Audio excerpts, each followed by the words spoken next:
What's up, friends? Camp Flipper Ship here. Got another video today, and today's video is going to be a little bit comprehensive to say, and I just want you guys to know that they're not always all going to be like this, but I know you guys said you liked the last one that I did that was along this way, so I just wanted to bring another one out. And you know, if it does get a little bit long-winded at times, I do apologize. A lot of people said that they liked the style of the last economics video that I did, so I just wanted to come out and kind of make something similar, but I also know that not everybody likes these, so let me know in the comments what you think of this. But without further ado, let's get right into it. So the first things first, I noticed that after I made my video on Balisong economics, Will Hirsch afterwards, and it's not necessarily saying that he's responding to me, but it is pretty coincidental, and so for what it's worth, he made a video basically expressing some of the opposite opinions that I had about Balisongs and the market. And so I wanted to quickly go over some of his points, and if I misrepresent them, let me know down in the comments. But to my understanding of what he was saying that basically he said that Balisong markets are unique in that, as a hobby, they're unique in that the hobby and the market are not related. So because the hobby is flipping, the market is not related to it, and so there's no competition between different Balisong manufacturers. And I'll get a little bit into that a little bit further along in the video, and kind of talk a little bit about why I think he says that. But yeah, he says that Balisong manufacturers, or let's just say businesses, are not related to the actual hobby, because there's not Balisong flipping is not pay to win. And so, like, I do agree with him that flipping Balisong is not pay to win. As a matter of fact, that's always been one of my biggest harping points. But I don't agree with him, and I think it's not even a related point for him to say that there's no competition in the Balisong market between opposing producers of Balisongs. So just as a quick way to sort of debunk that, or to give you an example to understand, is that when you're talking about competition in the market, you're talking about competition between two separate entities, two businesses, two firms. And when you're talking about the relation of the product to the consumer, that's not even the same exact type of relationship, if that makes sense. But I'll get further into it.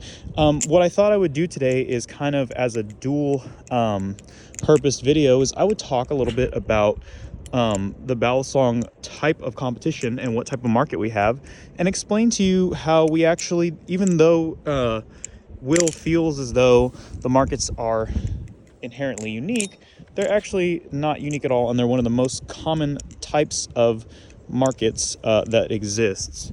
So Will talks about, and let me know if the wind is bad. I wonder what the audio sounds like this on this video.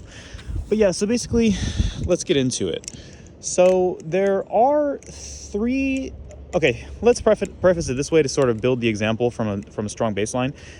Probably all of you know what a monopoly is, right? So monopoly is like basically where a business owns the market, they determine the price. You guys understand that. And so basically, for those of you who don't, a monopoly is a situation in which one business owns so much market share, meaning that they're the ones that get all the business, that they're able to determine the price, and they're able to say, you know, basically determine every single detail about the market, what products get sold, the price of those products, and everything along that line. And so, you know, in that situation, everybody pretty much knows about that. But what they don't know is that monopoly is actually one end. I'm actually going to walk over here where the wind's less bad.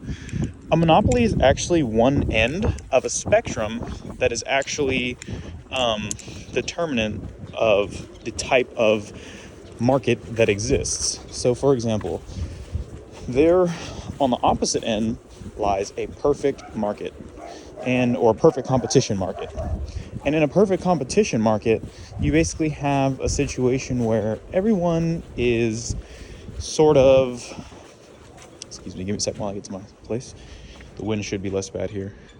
But yeah, in a perfect competition market, you basically have a situation where it's like kind of like selling hot dogs or like strawberries, and it's basically a situation where the products are so identical that you're not able to have really like a lot of competition between different people.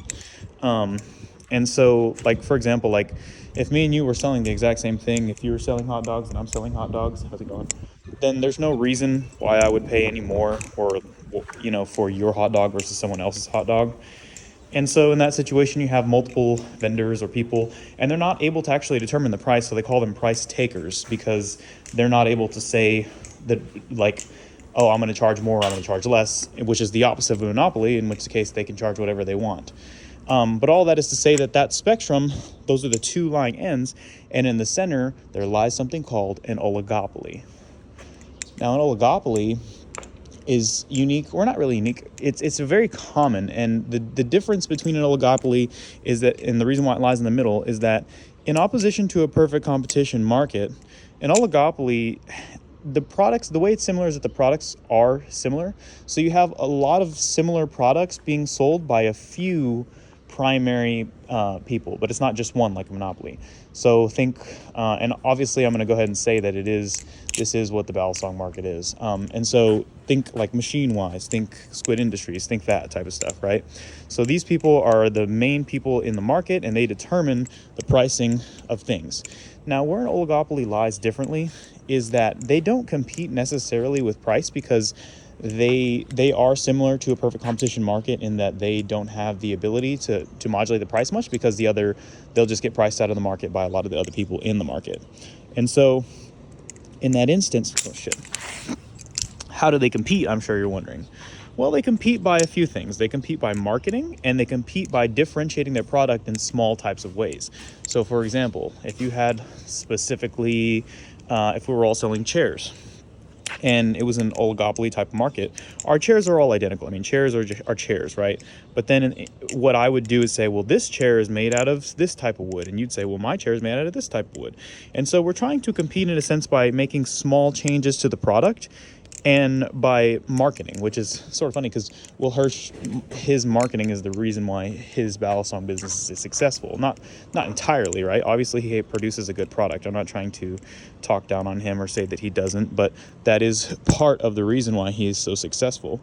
So it just goes to say that, like, the markets that he's saying that don't exist, or the reason why the Balisong market is unique, is not unique at all. And actually, it's pretty easy to categorize what type of market it is and what type of competition that they partake in. I mean, if you look at the Balisong industry, you can see a lot of instances where that type of competition happens and where we fall along the spectrum. So I thought I'd go over that really quickly to let you know what type of market that the Balisong industry is, and then also like what type of competition that we have within that market. He also goes on to kind of say that, like, there's no real okay, I'm going to get into this, and I don't want to offend anybody, and I want to preface it by saying that I really do respect Will Hirsch. I think he's a good creator. He's one of the best, and what he's done for the community is unmatchable in some regard. He has a special place in the community. So, but I do think I know the reason why he tries to say that there is no competition in the Balisong market. And this goes off into a separate conversation that's more psychology-based, and that's the conversation of cognitive dissidence. So for those of you who don't know what cognitive dissidence is, it's a psychological term that was coined actually fairly recently. And it basically talks about whenever an individual has two conflicting worldviews or two conflicting beliefs, they actually cannot handle that. And what they'll do is they'll try to rationalize beliefs to make them make sense in their own head. So like, for example, like you could say, like, you know, I believe myself to be a good person, and then maybe you go out and you commit a crime, and then you would sort of justify it and say, well, that crime was actually, you know, this or that, or, you know, that crime was actually good. And you're trying to cope and try to find ways to change the worldviews. Or you could say, oh, you're a good person. Maybe you think you're a bad person if you kill somebody, and then you kill somebody and you know that you did that. So then you're like, well, you're a bad person if you kill somebody that is trying to attack you, you know. So you make small distinctions and adjust your worldviews. I think you guys sort of understand what I'm saying, even though I butcher the shit out of that. And so with Will, I know that he is very close with all of his friends that produce Balisongs in the industry. And so I think, like, with him, like, he thinks, like, he doesn't want to compete with his friends. He knows that by entering the market, he is taking market share away from his friends, and he is competing with them. Like, you can hear him talk in the video about, oh, you know, the Volt Pro does not compete with the Kraken because two Balisongs, you know, people want both, you know, which is sort of true. Yeah, that is sort of true. But that doesn't necessarily mean that he's not taking market sharing away from his friends, and it doesn't mean he's not competing with his friends, because as I've already discussed with you, the Balisong market is an oligopoly, and just by the virtue of producing a similar product with small distinctions, he is competing with them. So that being said, I think he rationalizes to say, like, okay, well, he has this worldview that he doesn't want to compete with his friends, and then he also knows, because Will's a smart guy, I mean, you have to understand, like, there's no way, and maybe I'm just tripping on this, but, like, there's no way that he has the Volt, he understands the Balisong market, like, there's no way that he's fully immersed in this market and doesn't understand, like, how it operates, and that he will be competing with his friends. But I think he rationalizes in his mind and says, like, okay, well, and he has some sort of cognitive dissonance about it to say, like, okay, well, you know, I'm not technically competing because every Balisong is different. Every Balisong is different, and people want all the Balisongs, and you're not really competing. There's no such thing as competing in a market where, you know, every Balisong is the same, which is just, I mean, simply not true. I mean, even if every single Balisong was virtually identical, because, like, let's give the best faith interpretation of what he's saying. If he's saying that every single Balisong is basically, if they have their own individuality to the point that there's no differentiating them, then that means that they're a virtually identical product. And even if they were a virtually identical product, there'd still be a way for those type of products to compete, and they would just compete, they would be more so like price takers. So if there is not differentiation in the market at all, if you weren't able to differentiate one Balisong from another, there would still be competition. It just wouldn't be as aggressive, or it wouldn't be, they'd be more like price takers, and it'd basically just be like whoever can get to you first. You know what I'm saying? It's like the hot dog stands. So, you know, that, or like the people trying to sell strawberries or something, like farmers, you know, because it'd be like a perfect competition market. But the Balisong market is not that.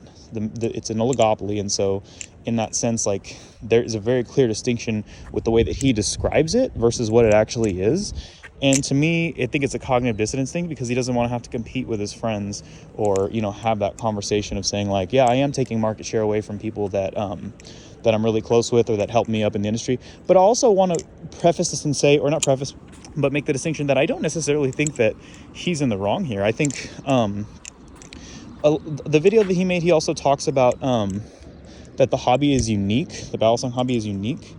I think the Balisong hobby is unique, but he says it's unique because the hobby's separate. We kind of talked about that already, but I just want to make a distinction to say that the reason why he feels that way is because he comes from tech.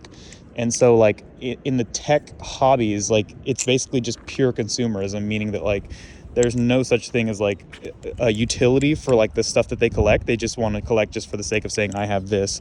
And I think the opposition of the Balisong market having a utility with the products that you collect, he sees it as like a complete game changer. But there's tons of hobbies out there that are like this.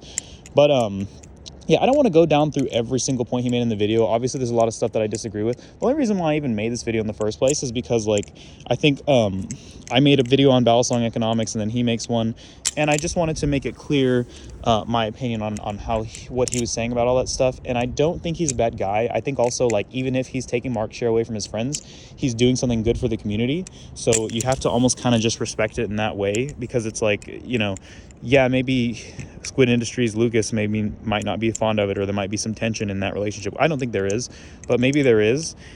Even then, it's still what's better for the person, for us, for the consumer. So, again, damn, I keep trying to land that Z choker.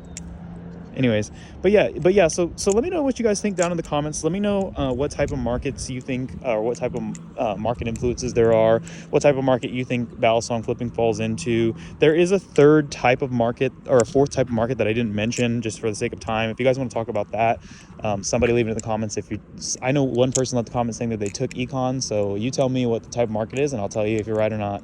Or, you know, obviously you're going to be right if you look it up. So yeah, let me know down in the comments. Let me know what you think about Will Hirsch's takes on the issue. Let me know if I'm just way out of depth. I know this seems like a personal attack, but it's really not. It's just, I just wanted to like talk about, this is something that really interests me, something that really interests him too. He said so himself. So if he really is interested in these things to the capacity that he says he is, then I think there's a lot of fun conversations to be had between him and I. And I would love to get him on the podcast or something if that's something that he would be interested in. But this video is getting way too freaking long. So rock on.